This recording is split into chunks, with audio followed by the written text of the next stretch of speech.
माता शस्त्रा दुरित्रा वा, यानी मां और बहन के समान स्त्री के साथ भी एकांत में वास नहीं करना चाहिए, अन्यथा इंद्रियों का समूह इतना बलवान है कि वो कभी भी इंसान पर हावी हो जाएगा और वो कंट्रोल करना, उस पर अंकुश लगाना मुश्किल हो जाएगा। जैमिनी ने कहा गुरुदेव मैं ये नहीं लिखूंगा, ये सत्य नहीं है। अरे कैसी बात कर रहे हो गुरुदेव आप, माता बहन ये बात सत्य नहीं है, ये नहीं लिखूंगा मैं। और आप क्या कह रहे हो, आप कह रहे हो विद्वान समपिकर्षति। नहीं नहीं नहीं गुरुदेव ये नहीं लिखूंगा मैं।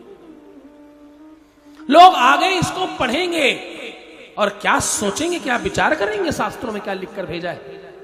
मैं नहीं लिखता गुरुदेव। वेद व्यास जी ने बहुत समझाया, जैमिनी एक न माने।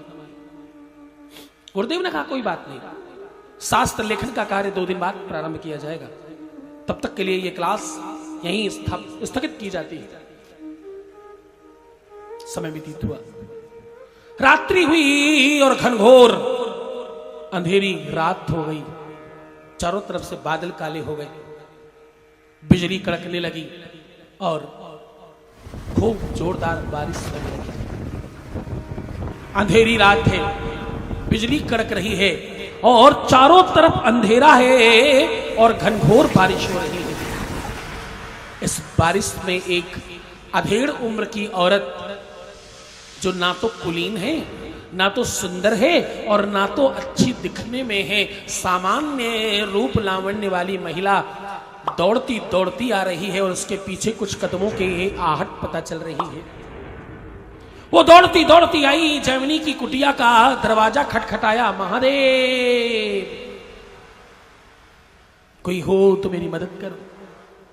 जैमिनी ने कुटिया खोला, जैमिनी ने देखा बाहर बिजली कड़क रही है, चारों तरफ घनघोर अंधेरा है और खूब बारिश हो रही है। यह महिला बिल्कुल चारों तरफ से भीगी हुई है और बिल्कुल एक एक उसका वस्त्र आभूषण सब भीगा हुआ है, पूरा अंग प्रत्यंग भीग गया है उसका। वो रो रही है, गुरुदेव कृपा करो मुझ पर, मुझे जंगल में कुछ अनजान लोग दौड़ा रहे हैं, मुझे रात्रि भर सर छुपाने के लिए जगह अगर मिल जाती तो बड़ी कृपा होती। और थर थर कांप रही है पानी में भीगी हुई होने के कारण। गुरुदेव कुटिया के किसी कोने में मैं चुपचाप बैठ जाऊंगी, रात्रि व्यतीत होने के पश्चात मैं चली जाऊंगी। रंग सांवला है, शरीर मोटा है और काफी उम्र हो चुकी है, 40-45 साल के आसपास की महिला है, बड़ी कुलीन नजर नहीं आती, सामान्य वस्त्र आभूषण पहन रखे, थर थर कांप रही है खड़े खड़े। जैमिनी ने कहा कोई बात नहीं, मेरी कुटिया के कोने में बैठ जाओ। जैमिनी ने उसे कोने में बिठाया और अपनी कुटिया का दरवाजा बंद कर लिया। दिए की रोशनी में वो थोड़ी थोड़ी दिखाई पड़ रही है दूर से।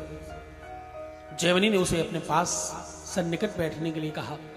धीरे धीरे धीरे धीरे और पास आओ, और पास आओ, और पास आओ कहते कहते वो महिला को जैमिनी ने अपने बिल्कुल सन्निकट बिठा लिया। और अब जैमिनी का खुद पर अंकुश न रहा और उठे उस महिला को आलिंगन करने के लिए दोनों बाहें पसारी। और जैसे ही दोनों बाहें पसारी और उस महिला को जबरदस्ती अपने कंठ में, अपने बाहों में भरने के लिए अग्रसर हुए, वैसे काहे की अंधेरी रात, काहे की बरसात और काहे की वो बिजली कौंधना और काहे का जंगल और काहे का समय। वो जो महिला थी उसकी लंबी लंबी बड़ी बड़ी दाढ़ी दिखाई पड़ने लगी, बड़े बड़े बाल दिखाई पड़ने लगे और बड़ी बड़ी भुजाएं दिखाई पड़ने लगी। आंख खोलकर देखा तो उनके स्वयं के गुरुदेव सामने खड़े। बोले जैमिनी बताओ अब तुम लिखोगे अथवा नहीं लिखोगे? तुम जरा बताना कि तुम संत नहीं थे क्या, तुम तपस्वी नहीं थे क्या, तुम ज्ञानी नहीं थे क्या जैमिनी? और जो महिला थी वो बहुत रूप लावण्य वाली थी क्या, बहुत कम उम्र की लड़की थी क्या? नहीं जैमिनी। जैमिनी ने क्षमा मांगा, गुरुदेव को बारंबार प्रणाम किया और जैमिनी ने लिखा। बोले माता शस्त्रा दुरित्रावा। क्या बोले? माता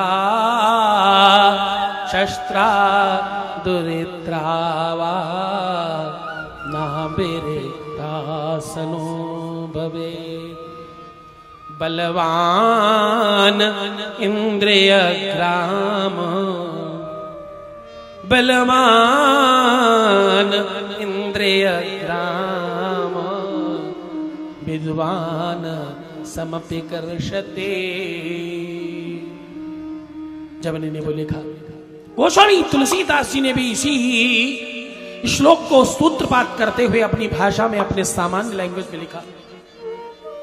बोले कंकड़ पत्थर जे चु नहीं। कौन? कंकड़ पत्थर जे चु नहीं, तिनहि सतावे काम। जो पशु पक्षी कंकड़ पत्थर में चोंच मार मार के जीवन यापन कर रहे हैं, उनको भी वासना काम सताता है। इस भाव से महादेव ने काम को जलाकर खाक कर दिया ताकि जीवन मर्यादित रह सके।